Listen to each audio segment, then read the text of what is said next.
যেই শিনোবিকে সবাই বিশ্বাসঘাতক বলে ঘৃণা করেছে মূলত সেই ছিল আসল hero Itachi Uchiha. Talented, intelligent এবং মিস্ট্রিয়াস একটা ক্যারেক্টার। নারুতো অ্যানিমেতে তুমি বেয়ারলি কাউকে পাবে যে কিনা ইতাচিকে হেট করে। অবশ্যই ইতাচি তোমার পছন্দের ক্যারেক্টার নাও হতে পারে, কিন্তু তুমি যদি একজন অ্যানিমে ফ্যান হয়ে থাকো তুমি ইতাচিকে হেট করতে পারবেই না। আজকের ভিডিওতে আমি তোমাদের সাথে ইতাচি উচিহার পুরো লাইফ স্টোরি ব্যাখ্যা করব। এন্ড এগেইন তোমরা সবাই জানো ইতাচি আমার কতটা পছন্দের ক্যারেক্টার। কোন ভিলেজে ইতাচির মতো শিনোবি আর আসবে কিনা সন্দেহ আছে। সন্দেহ কি, আমি মোটামুটি শিওর। ইতাচি তার পুরো জীবন কাটিয়েছে নিজের ভাই সাসকে এবং কোনোহাকে প্রোটেক্ট করার জন্য। এমনকি ইতাচি আকাতসুকির মতো এত ডেঞ্জারাস অর্গানাইজেশনে জয়েন করেছিল যাতে করে সে কোনোহাকে প্রোটেক্ট করতে পারে। এমনকি ইতাচি এতটাই হার্ট ব্রেকেন শিনোবি ছিল যে তার মারা যাওয়ার মুহূর্তেও কেউ জানতেই পারেনি কিছুক্ষণ আগেই যে শিনোবি মারা গিয়েছে সে নিজের লাইফের পুরো সময় ব্যয় করেছে কোনোহা ভিলেজের জন্য। ইতাচি সবার চোখে ভিলেন হয়ে থেকেছে। ইতাচি উচিহা একদম ছোটবেলা থেকেই শিনোবি ওয়ার্ল্ডের নৃশংসতা দেখে এসেছে। ইতাচির বয়স যখন মাত্র 4 বছর তখন সেই ছোট্ট ইতাচি নিজের চোখে থার্ড গ্রেড নিনজা দেখেছে। তখন থেকে ইতাচি বুঝে গিয়েছিল যুদ্ধ কখনোই শিনোবি ওয়ার্ল্ডের জন্য ভালো কিছু বয়ে আনতে পারে না। তারপর থেকে ইতাচি সিদ্ধান্ত নেয় যে সে সবার আগে নিজে পাওয়ারফুল শিনোবি হবে, তারপর এক সময় সে চেষ্টা করবে যাতে এরকম যুদ্ধ আর কখনো না হয়। তখন হয়তো ইতাচি নিজেও জানতো না যে ভবিষ্যতে তার সাথে ঠিক কি হবে। কোনোহা ভিলেজে নাইনটেলসের অ্যাটাকের পর লিভ ভিলেজের অনেকের কাছে মনে হয়েছে এর পিছনে ছিল উচিহারা, কারণ একমাত্র উচিহাদের ভিজুয়াল প্যালেস শারিঙ্গানেরই ক্ষমতা আছে নাইটেল বিচকে এভাবে কন্ট্রোল করার। এরই সূত্র ধরে ভিলেজ ওল্ডার ঠিক করে যে উচিহা ক্ল্যানকে কোনোহা ভিলেজ থেকে আলাদা করে রাখা হয়। অবশ্যই তোমরা বুঝতে পারছো এর পেছনে ডানজোরও একটা বড় হাত ছিল।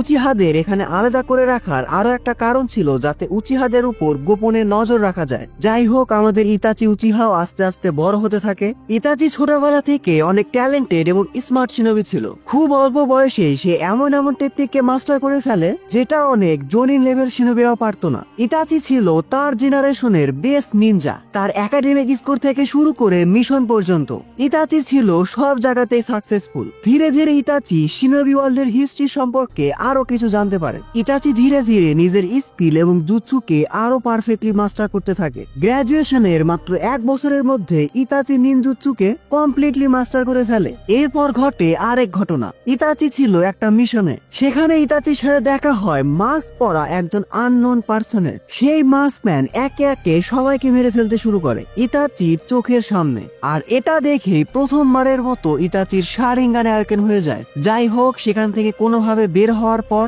ইতাচি তার শারিঙ্গানকে মাস্টার করতে লেগে পড়ে। এরপর আসে চুনিন এক্সামের টাইম এন্ড স্বাভাবিকভাবে ইতাচি চুনিন এক্সামে খুব ভালোভাবে পাশ করে যায়। মাত্র 11 বছর বয়সে ইতাচি জয়েন করে আনবু ব্ল্যাক কপসে। বুঝতেই পারছো এত কম বছর বয়সে ইতাচির ট্যালেন্ট এবং স্কিল দেখেই তাকে এই জায়গাতে সিলেক্ট করা হয়েছে। আনবু ব্ল্যাক কপসে জয়েন করার পর ইতাচির লাইফ একেবারে চেঞ্জ হয়ে যায়। সেখানে ইতাচি একের পর এক ডেঞ্জারাস মিশন কমপ্লিট করতে থাকে এবং একটু সময় পেলে সে তার ছোট ভাই সাসকের সাথে ট্রেনিং করে। এখন পর্যন্ত সবকিছু ঠিকঠাক। ইতাচিকে নিয়ে তার ফ্যামিলি প্রাউড, পুরো কোনোহা ভিলেজ প্রাউড। এমনকি সাসকে ইতাচিকে তার রোল মডেল ভাবতে শুরু করে। ছোট্ট সাসকে ঠিক করে যে সেও বড় হয়ে ইতাচির মতো শিনোবি হবে। এর মধ্যে কোনোহা ভিলেজের সাথে উচিহা ক্ল্যানের একটা বড় সড়ো ঝামেলা বেঁধে যায় আর ইতাচিকে নিতে হয় তার লাইফের সবচেয়ে ব্রুটাল ডিসিশন। ইতাচি কার হয়ে কাজ করবে, তার নিজের ভিলেজ কোনোহার হয়ে নাকি নিজের ক্ল্যান উচিহা ক্ল্যানের হয়ে? মূলত এই সময় ইতাচি ছিল ডাবল এজেন্ট টাইপের। একদিকে সে ছিল হোকাগের এজেন্ট, অন্যদিকে সে ছিল উচিহা ক্ল্যানের হেড এবং তার নিজের বাবা ফুগাকু উচিহার এজেন্ট। তবে ইতাচির সামনে এমন একটা সিচুয়েশন চলে আসে যে এখন তাকে যে কোনো একটা পক্ষ চুজ করতে হবে। ইতাচি বুঝে ফেলে যে সে যদি এখন তার ক্ল্যানের সাথে থাকে তাহলে শুধু উচিহা ক্ল্যান নয়, পুরো কোনোহা ভিলেজই ডিস্ট্রয় হয়ে যাবে। এরপর ইতাচি নিজের বুকে পাথর রেখে উচিহা ক্ল্যানের সব সিক্রেট প্ল্যান হোকাগের কাছে গিয়ে বলে দেয়, এই আশায় যে দিন শেষে যাই হোক না কেন কোনোহা ভিলেজ যেন টিকে থাকে। এই সময় ইতাচি অনেক বেশি ডিপ্রেসড হয়ে যায়, কারণ সে তার নিজের ক্ল্যানকে ধোকা দিয়েছে। আর বুঝতে পারছো এখানে ডানজোর মতো ক্যারেক্টার আছে। ডানজো তো মনে হয় একদম জন্ম থেকে উচিহা হেটার। পরবর্তীতে ইতাচি এই সব কিছু শিশুয়ের সাথে শেয়ার করে। শিশুই উচিহা ইতাচির বেস্ট ফ্রেন্ড বলতে পারো। ইতাচির মতো শিশু অনেক ট্যালেন্টেড এবং স্মার্ট শিনোবি ছিল। তবে এক্সপেরিয়েন্সের দিক থেকে শিশুই একটু এগিয়ে ছিল। শিশুর সাথে আলাপ করে ইতাচি বুঝতে পারে যে এভাবে পিস মেনটেন করা আসলেই অসম্ভব। শিশুই সরাসরি গিয়ে হুকাগের সাথে কথা বলে। শিশুই হিরোজেনকে বোঝানোর চেষ্টা করে যে এখনই উচিহাদের উপর অ্যাটাক করার দরকার নেই। শিশুই সবার আগে উচিয়া ক্ল্যানের হেড হুকাকু উচিয়ার সাথে কথা বলবে। হুকাকু যদি না মানে তখন শিশুই তার উপর তার গেনজুৎসু ইউজ করবে। ব্যাস এভাবে সবকিছু ঠিকঠাক দিকেই চলছিল, কিন্তু ডানজোর কাছে এটা ঠিক মনে হয় না। ডানজো চালাকি করে শিশুর কাছ থেকে তার একটা চোখই চুরি করে নেয়। মূলত ডানজো এখানে তার দুইটা চোখকে নিয়ে নিতে চেয়েছিল, বাট শুধুমাত্র একটাই নিতে সক্ষম হয়। শিশুই সেখান থেকে কোনোভাবে পালিয়ে এসে ইতাচিকে তার একটা চোখ দিয়ে যায়। এন্ড এখানে আমরা একটা ইমোশনাল সিন দেখতে পাই। ইতাচির সামনে তার নিজের বেস্ট ফ্রেন্ড শিশুই উচিহা সুইসাইড করে মারা যায়। এটা দেখে ইতাচির মাঙ্গেকিউ শারিগানে আয়োকেন হয়ে যায়। এর মধ্যে ঘটে যায় আবার আরেক ঘটনা। শিশুয়ের মৃত্যুর জন্য কিছু উচিহা ইতাচিকে দায়ী করে। এভাবেই পরিস্থিতি ধীরে ধীরে আরো জটিল হতে থাকে। এই সময় ডানজো ইতাচিকে দুইটা জিনিস অফার করে। এক, উচিহা এবং কোনোহার লড়াইয়ে সে সবাইকে হারিয়ে ফেলবে। দুই, লড়াই হওয়ার আগে ইতাচি নিজে তার ক্ল্যানকে ডিস্ট্রয় করে ফেলবে সাসকেকে বাঁচানোর জন্য। সত্যি বলতে ইতাচি এই সময় অনেক বেশি অসহায় ছিল। প্রথমত তার নিজের ক্ল্যান মেম্বাররাই তাকে ভুল বুঝেছিল, দ্বিতীয়ত বাধ্য হয়ে তাকে একটা ব্রুটাল ডিসিশন নিতে হচ্ছে। ইতাচি তার ছোট ভাই সাসকেকে এত বেশি ভালোবাসতো যে সে সেকেন্ড অপশন চুজ করে। ইয়েস, ইতাচি ঠিক করে যে লড়াই হওয়ার আগেই সে নিজেই তার পুরো ক্ল্যানকে ডিস্ট্রয় করে ফেলবে। এই সময়ই আবারও ইতাচির সাথে সেই মাস্ক ম্যানের দেখা হয়। ইতাচি জানতে পারে যে এই মাস্ক ম্যান অনেকদিন ধরে ইতাচিকে নজরে নজরে রেখেছে। সেখানে ইতাচি জানতে পারে যে এই মাস্ক পরা লোকটা হলো মাদারা উচিহা এবং সে তাকে সাহায্য করবে পুরো উচিহা ক্ল্যানকে মারার জন্য। তারপরে আসে পুরো কোনোহা ভিলেজের সেই দুর্বিষহ রাত, উচিহা ম্যাসেকার। এই রাতেই মাস্ক ম্যান এবং ইতাচি উচিহা মিলে পুরো উচিহা ক্ল্যানকে ডিস্ট্রয় করে ফেলে। এরপরে খুবই ব্রুটালি ভাবে ইতাচিকে তার নিজের হাতে তার নিজের ফ্যামিলিকে মারতে হয়। এখানে আমরা আরো একটা ইমোশনাল মোমেন্ট দেখতে পাই। নিজের সন্তানের হাতে মারা যাওয়ার আগে ইতাচির বাবা মা তাকে বলে যায় যে তারা ইতাচিকে নিয়ে খুবই প্রাউড এবং ইতাচি যেন সাসকেকে দেখে রাখে। হায়রে ভাই, এই মোমেন্টটা এত বেশি ইমোশনাল ছিল যে আমরা নারুতো ফ্যান প্রায় কেঁদেই ফেলেছিলাম। তাহলে একবার ভাবো ইতাচির উপর দিয়ে ঠিক কি গেছে। এরপর থেকে ইতাচি অনেক বেশি ডিপ্রেশনে চলে যায়। ইতাচি ঠিক করে ফেলে যে সে এই নৃশংস কাজের জন্য নিজেই নিজেকে শাস্তি দিবে। সে এই পৃথিবীকে যাকে সবচেয়ে বেশি ভালোবাসে, যেটা কিনা তার নিজের ভাই সাসকে উচিহা, তার হাতেই সে মারা যাবে। আর সাসকেকে দিয়ে এটা করানোর জন্য ইতাচির সাসকের সামনে একটা ভিলেন হওয়ার খুবই দরকার ছিল। এন্ড ইতাচি সেটাই করে। ইতাচি সাসকের কাছে এমন ভাবে পোট্রে করে যে সে ইচ্ছা করে তার নিজের ফ্যামিলি, নিজের ক্ল্যানকে মেরে ফেলেছে। কেন?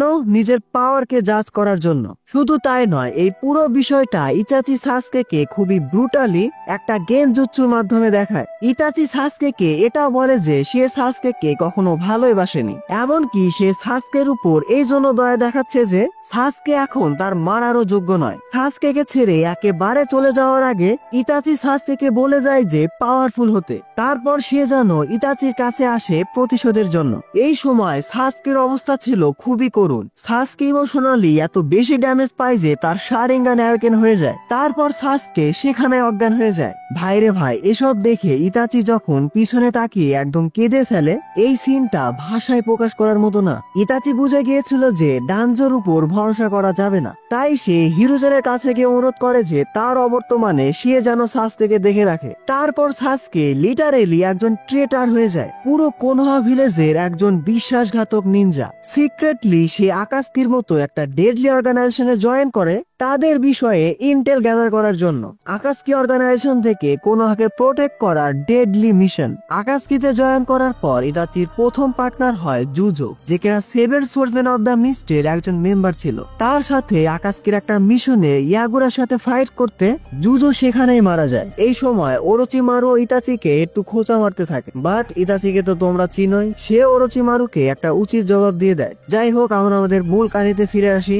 এরপর ইতাচির পার্টনার হয় যায় কিসামে। ওরোচিমারু যখন আকাসকিতে বিট্রে করে তখন ইতাচি স্টোন ভিলেজে যায় দেইদারাকে রিক্রুট করার জন্য। এখানেও দেইদারা একটু পাকনামা করলে ইতাচি তার গেনজুৎসু দিয়ে উচিত জবাব দিয়ে দেয়। দেইদারা বুঝে যায় যে ইতাচি একটা অন্য লেভেলের শিনোবি। আকাসকির লিডার পেইন জানতে পারে যে Orochimaru hidden in the leaf ভিলেজে অ্যাটাক করেছিল। এই সম্পর্কে ইন্টেল গ্যাদার করার জন্য ইতাচি আর কিসামেকে পাঠানো হয় কোনোয়া ভিলেজে। আর এখানেই আমরা ইতাচি উচিহার একটা ব্যাড অ্যাস এন্ট্রি দেখতে পাই। যাই হোক, কিছুদিন এভাবে কাটছিল। এর মধ্যে ইতাচি বুঝে যায় যে সে অনেক বেশি সিক হয়ে গেছে, তার কাছে হয়তো আর বেশি দিন নেই। ইতাচি তখন কোনোভাবে মেডিসিন আর নিজের উইল পাওয়ার দিয়ে সার্ভাইভ করতে থাকে। ইতাচির সামনে এখন একটাই লক্ষ্য ছিল তার নিজের ভাই সাসকের হাতে মারা যাওয়া। এমনকি নিজের এত খারাপ অবস্থাতেও সে কোনোহাকে প্রোটেক্ট করার কাজ করেছে। যাই হোক, কোনোহা ভিলেজে আমরা ইতাচি আর কিসামের সাথে কাকাশি এবং আসুমার সাথে ফাইট হয়। আরো একজন ছিল কুরোনাই সেন্সেই সম্ভবত, আমার ঠিক খেয়াল নাই, যে কিনা ইতাচির উপর গেনজুৎসু করার দুঃসাহস দেখাইছিল। যাই হোক, এটা তোমরা কমেন্ট বক্সে জানাও। তার এক্সাক্ট নামটা আমি আসলে ভুলে গেছি। এখানে আমরা ইতাচি এবং কাকাশির একটা গুজবাম দেওয়া ফাইট দেখতে পাই। ইতাচি কাকাশিকে একটা গেনজুৎসুর মধ্যে ফেলে দেয়, এন্ড অবশ্যই এই গেনজুৎসুতে কাকাশির মতো শিনোবিরও 12টা বেজে যায়। এই সময়ই মাইট গাই এসে এদের সবাইকে বাঁচিয়ে নেয়। মাইট গাই আসার পর ইতাচি আর কিসামে সেখান থেকে চলে যায় এবং যাওয়ার আগে বলে যায় যে তারা এখানে নাইন টেলসকে খোঁজার জন্য এসেছে। নাইন টেলস অর্থাৎ নারুতোকে ক্যাপচার করার জন্য। এরপর ইতাচি আর কিসামে বেরিয়ে পড়ে নারুতোকে ক্যাপচার করার জন্য। এটা জেনেও যে নারুতোর সাথে জিরায়া আছে। ভাইরে ভাই, নারুতোর সাথে যদি জিরায়া থাকে, পুরো নারুতো ভার্সে খুব কম শিনোবি আছে মাস্টার জিরায়া থাকতে যারা কিনা নারুতোর ক্ষতি করতে পারবে। এরপর ইতাচি মাস্টার জিরায়ার দুর্বল জায়গায় আঘাত করে। ইতাচি একজন সুন্দর মেয়েকে তার গেনজুৎসুর ফাঁদে ফেলে মাস্টার জিরার কাছে পাঠায় দেয়। আর তোমরা বুঝতে পারছো জিরায়া তখন সেই সুন্দরী মেয়েটাকে নিয়ে ব্যস্ত। ইতাচি আর কিসামে যখন নারুতোকে ক্যাপচার করতে যাচ্ছিলই এর মধ্যে আবার সাসকে চলে আসে। কেন? ইতাচিকে মারার জন্য। সত্যি বলতে এটা সাসকের জন্য অনেক বড় দুঃসাহসের একটা কাজ ছিল, কারণ সেই সময় ইতাচি সাসকের থেকে অনেক বেশি পাওয়ারফুল ছিল। 10টা সাসকে মিলেও ইতাচিকে হারাতে পারতো না। স্বাভাবিকভাবে ইতাচি খুব সহজেই সাসকেকে হারিয়ে দেয়। ইতাচি এখানেই থামে না, সাসকে যাতে তাকে আরো বেশি হেট করে এজন্য ইতাচি সাসকের উপর আবারও গেনজুৎসু অ্যাপ্লাই করে এবং সেই গেনজুৎসুতে সে বারবার উচিয়া ম্যাসেকারের সিন দেখায়। তারপর হুট করে মাস্টার জিরায়া চলে আসে। জিরায়াকে দেখে ইতাচি আর কিসামে সেখান থেকে পালিয়ে যায়। এর মধ্যে আকাসকি ওয়ান টেলসকে সিল করে ফেলে। তারপর তারা জানতে পারে যে কোনোহার কিছু নিনজা তাদেরকে অ্যাটাক করার জন্য আসছে। তাদেরকে আটকানোর জন্য কাকাশি এবং কিসামে আবারও সেখানে উপস্থিত হয়। পেইন এখানে চালাকি করে তার রিনেগান ইউজ করে ইতাচির একটা ক্লোন বানিয়ে দেয়। আর এই ক্লোনের সাথে নারুতোর ফাইট হচ্ছিল। নারুতোর সাথে ফাইটিং এর এক পর্যায়ে ইতাচি নারুতোকে গেনজুৎসুতে ফেলে দেয়। আর তোমরা সবাই জানো ইতাচির গেনজুৎসু কতটা ডেঞ্জারাস। নারুতো যখন কোনোভাবে গেনজুৎসু থেকে বের হয় তারপর সে তার বিগ বল রাসিনগান দিয়ে ইতাচির যে ক্লোন ছিল সেটাকে মেরে ফেলে। এখানে আবারও তোমাদের মনে করাই দেয় এটা ছিল ইতাচির একটা ক্লোন যেটা নাগাটো তার রিনেগান অ্যাবিলিটি দিয়ে বানিয়েছিল। এর মধ্যে ঘটে যায় আরেক ঘটনা। আকাসকি সহ পুরো কোনোহা ভিলেজ জেনে যায় যে সাসকে ওরোচিমারুকে মেরে ফেলেছে। ইয়েস, ওরোচিমারুর কাছ থেকে ট্রেনিং নেওয়ার পর ওরোচিমারুকে মেরে ফেলেছে। যেমন স্টুডেন্ট তেমন সেন্সে। যাই হোক, সাসকে এবার বেরিয়ে পড়ে ইতাচিকে মারার জন্য। এদিকে আমরা ইতাচির সাথে নারুতোর খুবই ইন্টারেস্টিং একটা সিন দেখতে পাই। অনেক নারুতো ফ্যানে হয়তো এই সিনটা ভুলে গেছে, বাট এটা আমার খুবই পছন্দের একটা সিন। ভাইরে ভাই, এখানে ইতাচি যে একটা ইসমাইল দেয়, তো ব্যাপারটা এমন ছিল যে গারাকে খুঁজতে খুঁজতে নারুতো পড়ে যায় ইতাচির সামনে। আর স্বাভাবিকভাবে নারুতো ইতাচির সাথে ফাইট করতে চায়। তখন ইতাচি নারুতোকে অবাক করে দিয়ে বলে যে সে নারুতোর সাথে কিছু কথা বলতে চায়। ইতাচি নারুতোকে জিজ্ঞেস করে যে সাসকে আসলে তার কাছে কে, সাসকে আসলে সে কি ভাবে, কেন সাসকের জন্য সে এত দূর যাচ্ছে, কেন সে সাসকের জন্য এত কিছু করছে। সাসকে যদি কখনো লিভ ভিলেজে অ্যাটাক করে তখন নারুতো কি করবে? তখন নারুতো বলে যে সাসকে তার ভাইয়ের মতো, আর সাসকে যদি কখনো লিভ ভিলেজে অ্যাটাকও করে তখনও সে সাসকে মারবে না। সাসকে যদি খুব বেশি বাড়াবাড়ি করে ফেলে তাহলে সে সাসকে না মেরে জাস্ট থামানোর চেষ্টা করবে আর সাসকে বোঝানোর চেষ্টা করবে। এসব শুনে ইতাচি অনেক বেশি খুশি হয়। আর তোমরা বুঝতে পারছো ইতাচি কেন নারুতোকে এগুলো জিজ্ঞেস করছিল। ইতাচি বুঝে গিয়েছিল সাসকে এখন যথেষ্ট পাওয়ারফুল হয়েছে আর ইতাচি এখন নিজেকে স্যাক্রিফাইস করতে প্রস্তুত। তার আগে ইতাচির দরকার ছিল একজন বিশ্বস্ত সহযোগী, যেটা নারুতোর থেকে বেটার কেউ হতেই পারে না। এখানে ইতাচি নারুতোর সাথে তার কিছু পাওয়ারও শেয়ার করেছিল। পরবর্তীতে ইতাচি সাসকে ডাকে উচিহা হাইড আউটে। আর এখানে আমরা দুই উচিহা ভাইয়ের একটা ভয়ঙ্কর ব্যাটেল দেখতে পাই। পুরো পুরো নারুতো অ্যানিমের এটা ওয়ান অফ দ্য বেস্ট ফাইটে ঠিক কি হয় তা তোমরা সবাই জানো, তাই এই বিষয়ে আমি বিস্তারিত বলছি না। যাই হোক, এটা ফাইট কম, সাসকের পাওয়ার আপ বেশি ছিল। ফাইট করতে করতে ইতাচি সাসকেকে মাঙ্গেকিউ শারিগান সম্পর্কে অনেক কিছু বলে। ইতাচি সাসকেকে বলে যে মাঙ্গেকি শারিগান অনেক বেশি ইউজ করলে ইউজার অন্ধ হয়ে যেতে পারে, তবে সে যদি তার কাছের কারো শারিগান নিজের চোখে ট্রান্সপ্লান্ট করে ফেলে তাহলে সেটা হয়ে যাবে ইটারনাল মাঙ্গেকিউ শারিগান। মূলত ইতাচি এখানে সাসকেকে পাওয়ার আপ করার টিপস দিচ্ছিল। ইতাচি সাসকেকে শেখাচ্ছিল কিভাবে সে ইটারনাল মাঙ্গেকিউ শারিগান অ্যাওয়েকেন করবে। এমনকি ইতাচি ইচ্ছা করে সাসকেকে এমন ভাবে পুশ করছিল যে সাসকেও তার মাঙ্গেকিউ শারিগান অ্যাওয়েকেন করে ফেলে এবং মোটামুটি বেশ ভালো একটা ফাইট শেষে ইতাচি সাসকের জন্য নিজেকেই স্যাক্রিফাইস করে দেয়। ভাই মারা যাওয়ার আগে ইতাচি যখন সাসকের চোখে একটা ট্যাপ করে, পুরাই আইকনিক সিন। নারুতো ফ্যানদের জন্য এটা one of the worst feeling ছিল। এই ফাইটিং এর শেষে আমাদের সবার পছন্দের ক্যারেক্টার ইতাচি মারা যায়। শুধু তাই নয়, ইতাচি নিজের মাঙ্গেকিউ শারিগান অ্যাবিলিটি আমাতেরাসু সাসকের চোখে সিলো করে দেয়। মারা যাওয়ার আগে ইতাচি সাসকের কাছে ক্ষমাও চায়, but hour hero Itachi Uchiha died with a smile. Itachi মারা গিয়েছে ঠিকই, কিন্তু তার গোল পূরণ করেই। ইতাচি পুরো লাইফটাই কেটেছে স্যাক্রিফাইস করে, কখনো কোনোহার জন্য, কখনো বা নিজের ভাই সাসকের জন্য। ইতাচি মারা গেছে ঠিকই, কিন্তু তার ভিশন এবং লেগেসি আমাদের সবার মনে রয়ে গেছে। যাই হোক, আমি এখানে অনেক বেশি ইমোশনাল হয়ে যাচ্ছি, ভিডিওটা এমনিতেও অনেক বেশি বড় হয়ে যাচ্ছে। পরবর্তীতে আমরা ইতাচিকে দেখতে পাই 4th গ্রেড নিনজা ওয়ারের সময়, যখন কাবুতো সবাইকে রিঅ্যানিমেট করছিল। রিঅ্যানিমেটেড ইতাচি রিঅ্যানিমেট নাগাটোর সাথে আগে যেতে থাকে। তারা দুজনেই নিজেদের মধ্যে কথা বলতে থাকে যে কিভাবে টোবি তাদের দুজনকে ইউজ করেছে, এমনকি মারা যাওয়ার পরও ইউজ করে যাচ্ছে। এখানে ইতাচি আর নাগাতো নারুতো এবং কিলার বির সাথে মিট করে। এখানে তাদের মধ্যে ফাইটও শুরু হয়ে যায়। ফাইট করতে করতে ইতাচি নারুতো থেকে জানতে পারে যে সাসকে এখন টোবির সাথে হাত মিলিয়ে আকাশকেতে জয়েন করেছে। ইতাচি তখন নারুতোর মধ্যে থেকে তার ক্রোকে বের করে আনে। এই কাকের মধ্যে ইতাচি শিশুয়ের চোখকে রেখে দিয়েছিল। পরবর্তীতে এটা ইউজ করে ইতাচি কাবুটোর কন্ট্রোল থেকে বের হয়, কিন্তু এখানে খেয়াল রাখতে হবে যে নাগাটো কিন্তু এখনো কাবুটোর কন্ট্রোলে। যাই হোক, পরবর্তীতে তাদের মধ্যে ফাইট হতে থাকে। সবার সাহায্যে ইতাচি সেখানে কোনোভাবে নাগাটোর সোলকে ফ্রি করে দেয়। এরপর ইতাচি তার আমাতেরাসু ইউজ করে শিশুয়ের চোখকে একেবারে ডিস্ট্রয় করে ফেলে, পরবর্তীতে যাতে কেউ এটা খারাপ কাজে ইউজ না করতে পারে। যাই হোক, ইতাচি বুঝে যায় যে কাবুটোই সব শিনোবিদের রিইনকার্নেট করেছে এবং সেই এগুলোকে কন্ট্রোল করছে।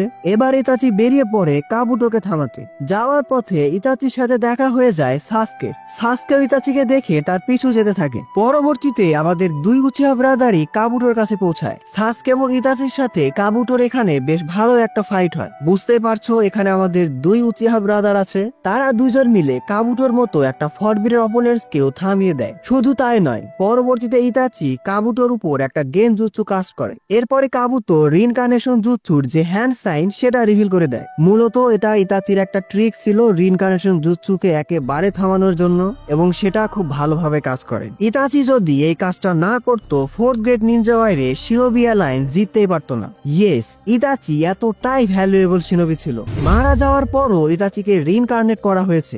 রিইনকার্নেট ভার্সনে ইতাচিকে কোনোহার বিরুদ্ধে কাজ করাতে পারেনি। এজন্যই আমি ভিডিও শুরুতে বলেছিলাম কোনোহা হয়তো ইতাচির মতো শিনোবিকে আর কখনোই পাবে না। যাই হোক, রিইনকার্নেশন জুৎসু অফ হয়ে গেছে। স্বাভাবিকভাবে বাকি সবগুলো রিইনকার্নেট সোলের মতো ইতাচির সোলো ফ্রি। আর এখানেই আমরা সাসকের সাথে ইতাচির একটা ইমোশনাল সিন দেখতে পাই। এই সিনে আমরা ইতাচিকে শেষবারের মতো দেখতে পাই। এখানে ইতাচি সাসকের উপর আবারও একটা গেনজুৎসু কাস্ট করে। সেই গেনজুৎসুতে সাসকে ইতাচির পুরো লাইফ দেখতে পায়, যেটা এতক্ষণে তোমরা আমার কাছ থেকে শুনতে পাইলে। সো সেই দিক থেকে আমিও একরকম তোমাদের উপর গেনজুৎসুই করছি।